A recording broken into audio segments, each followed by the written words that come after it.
অধিকারকে প্রতিষ্ঠা করা এবং দেশে ছাত্র রাজনীতির মাধ্যমে একটা গণতান্ত্রিক পরিবেশ শিক্ষা প্রতিষ্ঠানে বলেন, শিক্ষা প্রতিষ্ঠানের বাইরে বলেন, এটাকে নিশ্চিত করা। কারণ সামনে এই যে ডেমোক্রেসির লড়াই, এই যে গণতন্ত্রের লড়াই, সামনে যে একটা জাতীয় নির্বাচন, সব দিক হিসাব নিকাশ করে আমাদেরকে এগোতে হবে।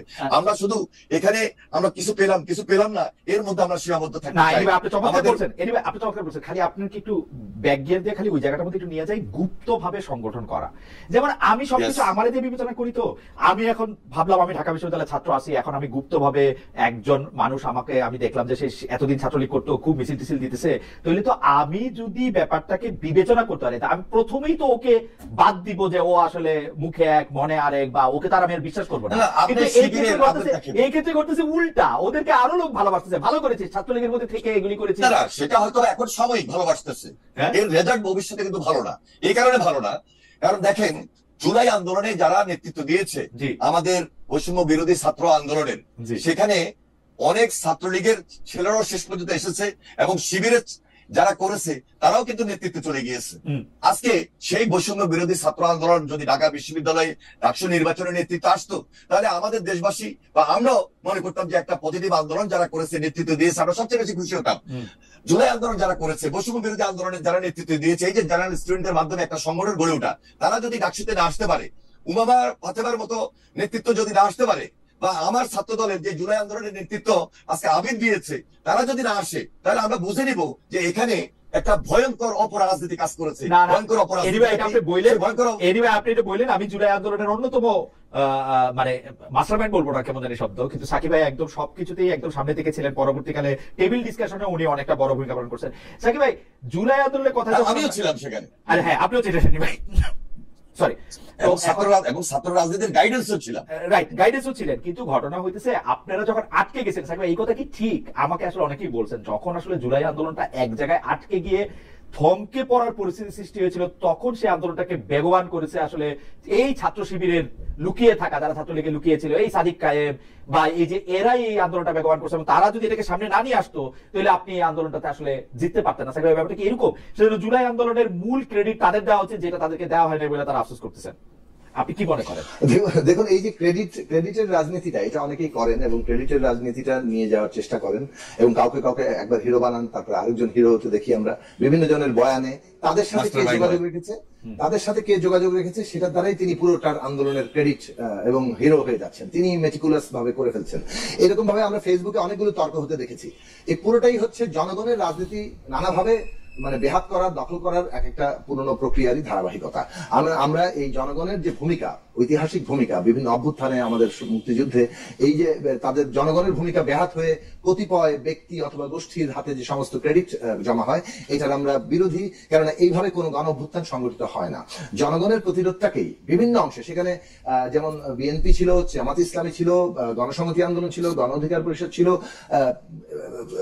সমস্ত, এমনকি শেষের দিকে এসে তখন বাম ডান কোনো পার্থক্য থাকেনি, বামপন্থীরাও এই আন্দোলনের মধ্যে ঢুকে পড়েছিল। আমি যে জায়গায় আসতে চাই, আমরা বাংলাদেশে একটা ভয়ঙ্কর জিনিস দেখেছি। শেখ হাসিনার এক ধরনের একটা তো হচ্ছে তার রাজনীতি নিজের ভেতর থেকেই একটা তার ফ্যাসিবাদী প্রবণতা আছে, আর একটা হচ্ছে তার ব্যক্তিগত অভিজ্ঞতার ফলে এক ধরনের জনগণের প্রতি বিদ্বেষ আছে বাংলাদেশের মানুষের প্রতি, এবং সেইটা আমরা নানাভাবে দেখেছি। এখন এই বাংলাদেশে এটা অনেকটা আছে যে শেখ হাসিনা, আমি জানি না আওয়ামী লীগের সর্বস্তরের মানুষ তাদের সমর্থক কর্মীরা একইভাবে ভাবে কিনা, কিন্তু শেখ হাসিনার ভাবনা চিন্তা কিংবা তার সাইকো অ্যানালিসিস যদি আমরা কিছুটা করতে পারি, এই জায়গাটা প্রবণতার সম্ভাবনা আছে। এইটা তারা ডিসকোর্স হিসেবে সামনে আনতে চায় যে আওয়ামী লীগ না থাকলে দেশটা জামাত ইসলামের হাতে চলে যায়, আওয়ামী লীগ না থাকলে দেশটা অরাজকতা নৈরাজ্যের মধ্যে চলে যায়। এইটা তারা প্রতিষ্ঠা করতে চাইবে, এবং এইরকম অনেক ঘটনা আমরা দেখব যে যেখানে আসলে শেখ হাসিনার নির্দেশে এই এমন ধরনের কতগুলো ঘটনা ঘটবে যেটাতে এইরকম একটা ন্যারেটিভ টানা যায়। তো তাদের দাবি ছিল এটা একটা জামাতি মানে কি বলে অভ্যুত্থান, অথবা জামাত এই জিনিসটা পুরো জিনিসটা করছে, এবং এইটা যেভাবে তারা প্রতিষ্ঠা করেছে তাতে অনেক ক্ষেত্রেই আবার অনেকে এটাতে কিছুটা হাওয়া দিয়েছেন। আমি বলবো যে বাদশাহের একটা ভূমিকা, মানে এনসিপি যে গঠিত হলো, বৈষম্য বিরোধী ছাত্র আন্দোলন ছিল আমাদের অভ্যুত্থানের শক্তি, তাদেরকে আমরা সবাই সমর্থন করেছি, তার মধ্যে সবাই ছিল। কিন্তু এই বৈষম্য বিরোধী ছাত্র আন্দোলন যদি তার কাঠামো গড়ে তোলে, বর্তমান অন্তর্বর্তী সরকারের সময়কালে একটা রাজনৈতিক, অর্থনৈতিক, সামাজিক, সাংস্কৃতিক বন্দোবস্ত বদলানোর যে পরিবর্তনের যে একটা প্রেসার গ্রুপ হিসেবে তারা থাকতো, তাহলে আজকে ধরুন বিশ্ববিদ্যালয়ের ক্যাম্পাসগুলোতে বৈষম্য বিরোধী ছাত্র আন্দোলনকে আমরা সবার আগে দেখতে পেতাম, কিন্তু যেটা আমরা দেখেছি যে তারা ক্ষমতার অংশীদার হলেন এবং তারপরে তারা আসলে একটা পক্ষের দিকে কিছুটা ঝুঁকে গেলেন, অভ্যুত্থানের মধ্যে বিভিন্ন অংশের মধ্যে বিরোধ তৈরি করতে থাকলেন, পুরনো বন্দোবস্তের কায়দায় মনে হতে থাকলো যে আচ্ছা একটা দলের বিরোধিতা করার মধ্যে দিয়ে আমাদের রাজনীতি প্রতিষ্ঠা হবে। এই জায়গাটাতে গেলেন, আমরা গুরুত্বপূর্ণ করতে পারলাম না রাষ্ট্রের সংস্কারের প্রশ্ন, রাষ্ট্রের গুণগত পরিবর্তনের প্রশ্ন। সেইখানে বিএনপির ভূমিকারও দায় আছে। বিএনপি আজকে যতগুলো সংস্কার সম্মত হয়েছে, শুরু থেকে অনেকগুলো জায়গাতেই তারা সম্মত ছিল না। ফলে যেটা মুশকিল হয়েছে যে বিএনপি বোধহয় সংস্কার চায় না, এরকম একটা ন্যারেটিভও দাঁড় করিয়ে হয়েছে। ফলে যে সংস্কারের প্রশ্নে আমরা মানে 5ই আগস্টের আগে অনেক দলের মুখ থেকে কোনো কথাই শুনি নাই, কিন্তু সেটা দেখা যাচ্ছে এখন ওইটাকে আঁকড়ে ধরে তারা একটা নতুন বাইনারি তৈরি করছেন, সংস্কারের পক্ষে কে, সংস্কারের বিপক্ষে কে। এবং বিএনপি ক্ষমতা আসলে সংস্কার হবে না, বিচার হবে না, কাজে নির্বাচন পেছাতে হবে, এইরকম কিন্তু অনেকক্ষণ ধরে আমরা দেখেছি। এই সমস্ত রাজনীতি মেরুকরণ আমাদের এখানে মূল প্রশ্নগুলোকে দারুণভাবে ক্ষতিগ্রস্ত করেছে। একটা হচ্ছে বিচার আমাদের হতেই হবে, বিচার হবে নতুন রাষ্ট্রের নতুন যাত্রা, মানে পুনর্গঠিত রাষ্ট্রের নতুন যাত্রার একটা গুরুত্বপূর্ণ ভিত্তি। ন্যায় বিচার ছাড়া রাষ্ট্র টেকে না। 2 নম্বর হচ্ছে সংস্কার আমাদের লাগবে, এটা আমাদের অস্তিত্বের শর্ত হয়ে দাঁড়িয়েছে। আমরা যদি বিকশিত হতে চাই তাহলে আমাদেরকে সংস্কার করতে হবে, নতুন একটা বন্দোবস্ত লাগবে, সেখানে ক্ষমতার ভারসাম্য তৈরি করতে হবে এবং নির্বাচন এর গুরুত্বপূর্ণ অংশ। নির্বাচন বাদ দিয়ে হবে না। তাহলে আমি এটাকে ফিরছি, আমি শেষ করি। এই জায়গাটাতে একটা গুরুত্বপূর্ণ মানে মেরুকরণ ঘটেছে এবং আমার মনে হয় সংশ্লিষ্ট সকল রাজনৈতিক পক্ষেরই এই বিষয়গুলো থেকে যে ইনফারেন্স কিংবা যে সিদ্ধান্ত টানা দরকার সেটা তারা টানবেন। আর একটা গুরুত্বপূর্ণ প্রশ্ন, দুর্নীতি, লুটপাট। আমি একটু আসি আপনার কাছে, এটা আপনার কাছে আসার আগে 30টা সেকেন্ড আমাকে, আচ্ছা 30 সেকেন্ড বলেন। দুর্নীতি, লুটপাট, এই দুর্নীতি লুটপাটের বন্দোবস্ত যেটা হয়েছে সেটাকে অব্যাহত থাকবে কি থাকবে না, এইটাও একটা খুব গুরুত্বপূর্ণ প্রশ্ন হয়ে দাঁড়িয়েছে। এবং এই ক্ষেত্রে যারা যেভাবে নিজেদেরকে হাজির করতে পারছেন, মানুষের কাছে এই ইস্যুগুলো অনেক গুরুত্বপূর্ণ হয়ে গেছে। রাদার আপনি ওই যে পুরনো বন্দোবস্তে পুরনো বাইনারি গুলো দিয়ে ভাগ করেই আপনি ভাবছেন যে না সবকিছু আগের মতো জায়গায় চলে যাবে। আমরা যদি গুণগত কোনো পরিবর্তন দেখে অভ্যুত্থানের পরে, সেটা হচ্ছে যে পুরনো রাজনৈতিক যে বাইনারি কিংবা দ্বন্দ্বগুলো, সেগুলোর বাইরে নতুন গুরুত্বপূর্ণ দ্বন্দ্বের জায়গা তৈরি হয়েছে। সেটা হচ্ছে যে সংস্কার হবে কি হবে না, বিচার হবে কি হবে না, দুর্নীতি হবে কি হবে না। শেষ কথা বলে আমাদের আপনি শেষ কথা বলেন। আমি খুবই গুরুত্বপূর্ণ 2টা পয়েন্ট যেটা সাকিব ভাই তুললেন, আমরা ওইটা লিখে রাখছিলাম যে শেষ জায়গায় আসবো। এনিওয়ে আপনি যদি এটা বলেন, কেউ কেউ বলে থাকেন একটা সাংবিধানিক প্রতি বিপ্লব হয়েছে বাংলাদেশে, যে সাংবিধানিক প্রতি বিপ্লবের ফলে যে বিপ্লব হওয়ার কথা ছিল সেই বিপ্লব বাংলাদেশে হয় নাই এবং সেই বিপ্লবের সম্ভাবনা শেষ হয়েছে। এটার জন্য আসলে দায়ী হচ্ছে বিএনপি। এবং আরেকটা বিষয়, আমরা ডাকসু ইলেকশনে কথা বলতেছি, অনেক জায়গায় অনেক কিছু পড়তেছি, অনেক তথ্য পড়তেছি, কিন্তু এই যে জুলাই আন্দোলনের 1 বছরের মতো সময়ে যারা জুলাই আন্দোলনের নেতৃত্ব দিয়েছে সেই ছাত্ররা যে কোনো ধরনের কোনো আলোচনাতেই নাই, অর্থাৎ আমাদের কাছে মনে হচ্ছে তারা যে কোনো দৌড়েই নাই। এইটাকে আপনি আসলে কিভাবে দেখেন? আমরা সাকিব ভাইকে ওইটা জানতে চাইবো যে সাকিব ভাই, এই সাংবিধানিক প্রতি বিপ্লবের জন্য আমি আসলে যদি হয়ে থাকে, এটার জন্য আমরা বিএনপিকে দায়ী করবো কিনা? বিএনপি জাতীয় সংসদে যায় নাই, সরকারে যায় নাই, সরকারকে ইচ্ছা করে দুর্বল করছে, শুধুমাত্র একটা নির্বাচন করতে চাইছে। এটা সাকিবের কাছে আমি একটু জানিয়ে রাখি, মানে প্রশ্নটা বলে রাখি। আর 2 হচ্ছে একদম যে ইরেলেভেন্ট হয়ে গেল আমাদের ছাত্রদের দলটা, জাতীয় রাজনীতিতে অলমোস্ট তাই হবে বলে আমার ধারণা। এটা নিয়ে আপনাদের দুজনের মত শুনতে চাই। প্রথমে এনিওয়ে আপনারা দায়ী একটা বিপ্লব ব্যাহত হয়ে যাবে। ঠিক আছে, দেখুন একটা বিপ্লবের পর আমরা কিন্তু সর্বপ্রথম শেখ হাসিনার বিচার সবচেয়ে বেশি দাবি করেছি। আর শেখ হাসিনার বিচার তো সবচেয়ে বেশি আমরা চাই, এবং তাদের সঙ্গে আমাদের যে স্বাধীনতার পরবর্তী যে রাজনীতি পক্ষে বিপক্ষে যতটা স্পষ্ট ছিল, সকল রাজনৈতিক দলের সঙ্গে এত স্পষ্ট ছিল না। আমরা যত বেশি আওয়ামী লীগের রাজনীতির সঙ্গে আমাদের সাংঘর্ষিক পর্যায়ে পক্ষে বিপক্ষে তৈরি হয়েছে। এরপরে দেখেন গত 17 বছর আমাদের উপর যে দমন পীড়ন, অত্যাচার, নির্যাতন, গুম খুন সবকিছু আমাদেরকে সহ্য করতে হয়েছে, আমাদেরকে মোকাবেলা করতে হয়েছে। আমাদের চেয়ে বেশি জামাত মোকাবেলা করেছে আমি বলবো না, তবে জামাতের যুদ্ধ অপরাধীদেরকে নিয়ে যেভাবে ফাঁসি দিয়েছে এটা আসলে একটা ভিন্ন ধরনের তাদের নিজস্ব ষড়যন্ত্র একটা ছিল এবং সেখানে অনেকটাই ফাঁসি দেওয়া হয়েছে, সেটা আরেকটা ভিন্ন প্রেক্ষাপট। কিন্তু আন্দোলন সংগ্রামে মাঠে থাকা দৃশ্যমান বাস্তবিক পক্ষে সেটা সবচেয়ে বেশি বিএনপি এবং বিএনপির অঙ্গ সংগঠন সহ সাধারণ মানুষকে আমরা এঙ্গেজমেন্ট এমন ভাবে নিয়েছিলাম। দ্বিতীয়ত আসেন যারা সর্বশেষ জুলাই আন্দোলনের নেতৃত্ব দিয়েছে, আমি আগে বলেছি আজকে যদি ডাকসু নির্বাচনে তারা সবচেয়ে বেশি প্রাধান্য পেত, আমরা খুশি হতাম যে তারা জেনারেল স্টুডেন্টদের পক্ষ অবলম্বন করে নেতৃত্ব দিয়ে জুলাই আন্দোলন যেমন তৈরি করেছে, তেমনি ঢাকা বিশ্ববিদ্যালয়ের ডাকসু নির্বাচনে তাদের প্রতিনিধিত্ব ফুটে উঠত। কিন্তু সেটা হচ্ছে কিনা ক্রমাগতভাবে বিএনপি তাদেরকে আমি বলছি তারা আমরা তাদেরকে কোনো আঘাত করি নাই। আমরা বারবার দেখেন 31 দফার উপরে বক্তব্য রেখেছি। 31 দফার যে সংস্কারের আলোচনা নিয়ে এসেছি সেটা আমাদের একা ছিল না। আমরা যারা হাসিনা বিরোধী ফ্যাসিস্ট বিরুদ্ধে আন্দোলন করেছি, যুগপৎ আন্দোলন করেছি, সবাই মিলে কিন্তু আমরা এই সংস্কার প্রস্তাব নিয়ে এসেছি এবং এই সংস্কারটা হবে এটা নিশ্চিত জেনেই আমরা মাঠে নেমেছি। আমরা একটা সুশাসন প্রতিষ্ঠা হবে। প্রথম থেকে 8-9 মাস আপনারা বিরোধিতা কিসের করলেন? 8-9 মাস আগেই সংস্কার আমিও আমরা তো আগেই নির্ধারণ করেছি সাকিব ভাইদের সঙ্গে একসঙ্গে থেকেই, যারা আমরা ফ্যাসিস্ট বিরোধী আন্দোলন করেছি, যুগপৎ আন্দোলন করেছিলাম, এই 31 দফাই তো সংস্কারের প্রথম এবং ভারপ্রাপ্ত চেয়ারম্যান যারা তারেক রহমান আপনাদের টেবিলে সংস্কারের কথা বললেই তো আপনাদের মানে আপনাদের কষ্ট লাগতে শুরু। 31 দফা কি সংস্কারের কথা না? 31 দফা এবং এই যে সংস্কার এটার সঙ্গে তো কোনো অমিল নাই। আপনি ম্যাক্সিমাম 31 দফার সঙ্গে সম্পর্কিত।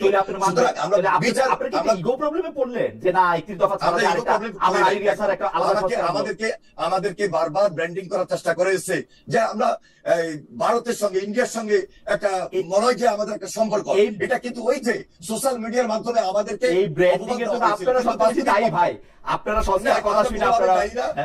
আমরা কোনোভাবে দায়ী না।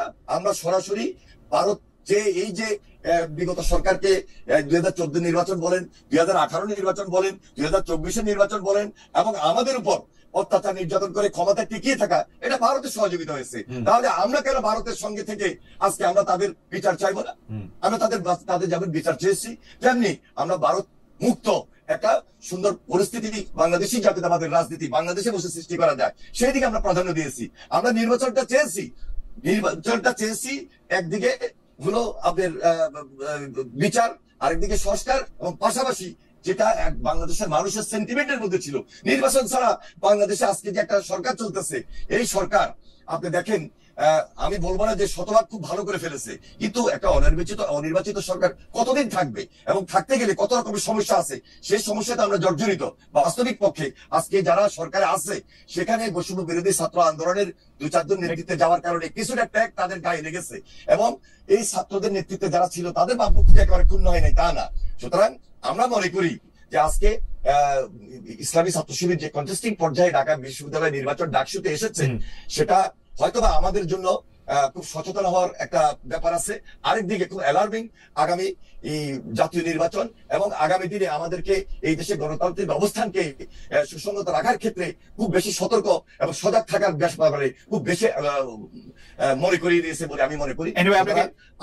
আপনাকে অনেক ধন্যবাদ। আমার মনে হয় যে আপনি একটু সাকিবের কাছে আসি। সাকিব ভাই, মানে গুছায়া দুইটা বিষয়, আপনি সাংবিধানিক প্রতিবিপ্লব যদি হয়ে থাকে সেটার জন্য আপনি বিএনপিকে দায়ী করেন কিনা, এবং এনসিপি বলেন, বাকছাস বলেন, তারা আসলে ইরেলেভেন্ট হয়ে গেল কিনা বাংলাদেশের রাজনীতি থেকে, যেটা খুবই দুঃখজনক। মানে আমি মনে করি যে তাদের নেতৃত্ব, নতুন বন্দোবস্ত সবকিছুই আসলে সামনে আসা দরকার ছিল, তারা আসলে ইরেলেভেন্ট হইল কিনা, হইলে কেন?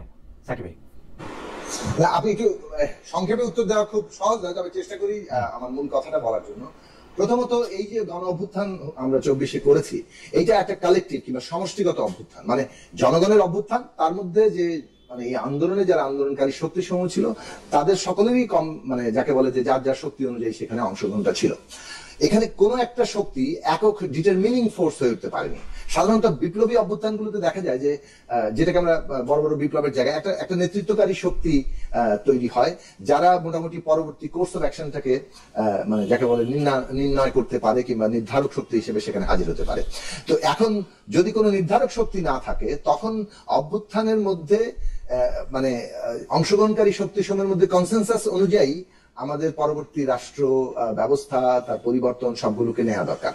পদ্ধতিগতভাবে যদি এই কনসেনসাসকে বদলে ক্ষমতার ভারসাম্য যেখানে এমন ভাবে যেখানে কনসেনসাস ছাড়া উপায় নাই কিন্তু আমরা বিপ্লব করতে যাচ্ছি, তখন অনেক ক্ষেত্রেই এমন মিসক্যারেজ হতে পারে, এমন ধরনের রাজনৈতিক ঘটনা ঘটতে পারে, যেটা আমরা অনেকগুলো জায়গায় দেখেছি, অনেকগুলো দেশের ক্ষেত্রে দেখেছি যে নানা ধরনের অ্যানার্কি ফলে নানাভাবে সেটা বিপর্যয়ের মধ্যে আবার পড়েছে অভ্যুত্থানগুলো। তো সেই ক্ষেত্রে আমরা এই কারণে বারবার বলেছি যে ডিটারমিনিং ফোর্স, এখন বিএনপি ধরুন একটা সাংবিধানিক রাজনৈতিক কাঠামোর দল, তো বিএনপি কাছ থেকে বিপ্লব আশা করলে সেটা তো একটা ধরেন ইয়ের জায়গা। এখন কেউ আমরা বিপ্লব চাইছি, কিন্তু আমরা বিপ্লবের শক্তির যে ডিটারমিনিং জায়গা সেটা এখনো তৈরি করতে পারিনি। আমরা এখন বিএনপিকে যা বলবো সেটাই বিএনপিকে শুনতে হবে, এই জায়গাটা তো নাও হতে পারে, এবং না হলে তখন একটা কোশ্চেন আছে। যখন 5 তারিখের পর এরকম একটা সময় তৈরি হলো যে বাংলাদেশকে এখন নতুন জায়গা থেকে নেতৃত্ব দেওয়া দরকার আছে, সেই সময়ের মধ্যে আপনি বা বিএনপি, ধরেন আপনি আমার নাম ধরে বললে আমার সুবিধা লাগে, সেজন্য সাকিব ভাই আর এনি ভাই যে জাতীয় সরকারে জয়েন করলো না, এটার কারণটা কি আসলে? আচ্ছা, আপনারা আসেন। প্রথমত 5 তারিখ রাতের বেলা সেনাভবনে, এবং এটা আমার লম্বা আলোচনা, বাট আমি সংক্ষেপে বলি, সেনাভবন বঙ্গভবন দুই জায়গায় একটা সিদ্ধান্ত হয়েছে যে বৈষম্য বিরোধী ছাত্র আন্দোলনের নেতৃবৃন্দের সাথে আলোচনা করেই পরবর্তী করণীয় ঠিক করতে হবে। একমাত্র আমরা এখন একটা কথাই বলতে পারি, সেটা হচ্ছে যে তাদের দাবি ছিল সকলের কাছে গ্রহণযোগ্য একটি অন্তর্বর্তী সরকার গঠন করা হবে। যেহেতু তখন কোনো সরকার নাই, অতএব এই একটি কথাই বলা যাবে যে সকলের অচিরেই সকলের সাথে সকলের গ্রহণযোগ্য একটি অন্তর্বর্তী সরকার গঠন করা হবে। বাকিগুলো সবই হচ্ছে মুক্তি দেওয়া, তারপরে জনগণের জানমালের নিরাপত্তা ইত্যাদি ইত্যাদি। তো এখন এইটা ওই দিন রাতের বেলায় যোগাযোগ করার দায়িত্ব দেওয়া হয়েছিল ওই ওই ওই আলোচনা টেবিল থেকে প্রফেসর আসিফ নজরুল এবং আমাকে। কিন্তু প্রফেসর আসিফ নজরুল যখন মানে ছাত্রদের সাথে যোগাযোগ করেছেন, তার পরবর্তী কাল থেকে কি ঘটেছে সেই বিষয়গুলো যে আমাদের সকলের সাথে আবার আলাপ করার কথা, সেই ফিডব্যাকটা আমরা যথার্থভাবে পাইনি। এই সত্যটা আমাকে বলতে হচ্ছে। তাহলে এখন ধরুন গণতান্ত্রিক জায়গাটা তো এটা ছিল যে আন্দোলনকারী সবগুলো শক্তির সাথেই আসলে বসতে হবে, বসে আমাদের পরবর্তী করণীয় জায়গা ঠিক করতে হবে, অন্তত প্রতিনিধিত্বমূলক ভাবে সবগুলোর সাথে বসতে হবে।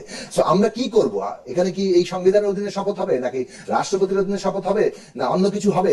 সেই আলোচনা করার কোনো সুযোগই তো আমরা পাইনি।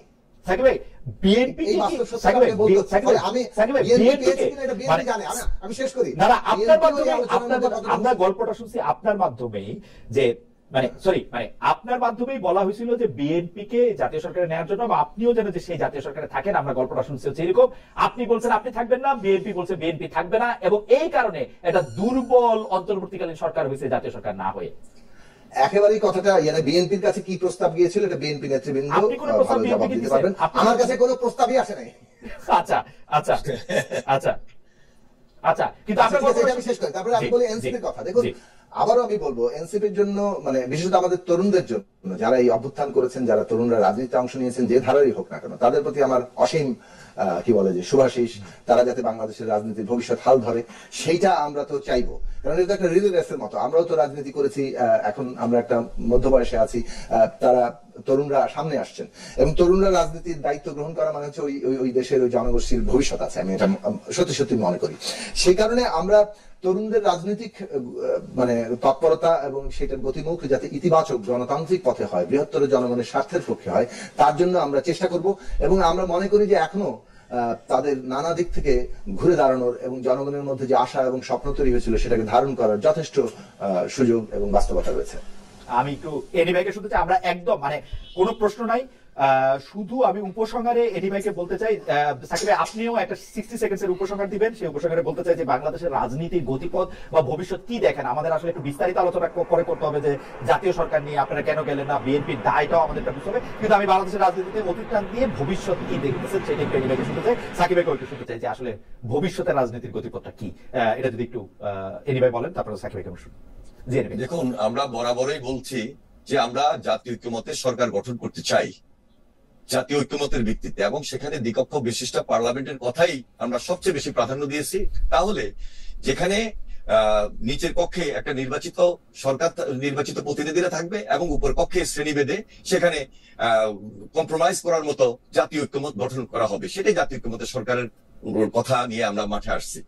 পাশাপাশি আমরা বলেছি যে ফ্যাসিবাদ বিরোধী ঐক্যটা আমাদের কাছে খুব বেশি দরকার, এবং সেখানে একটা দৃঢ় ঐক্যের উপর, সুদৃঢ় ঐক্যের উপর আমরা ভিত্তি করে এগোতে চাই।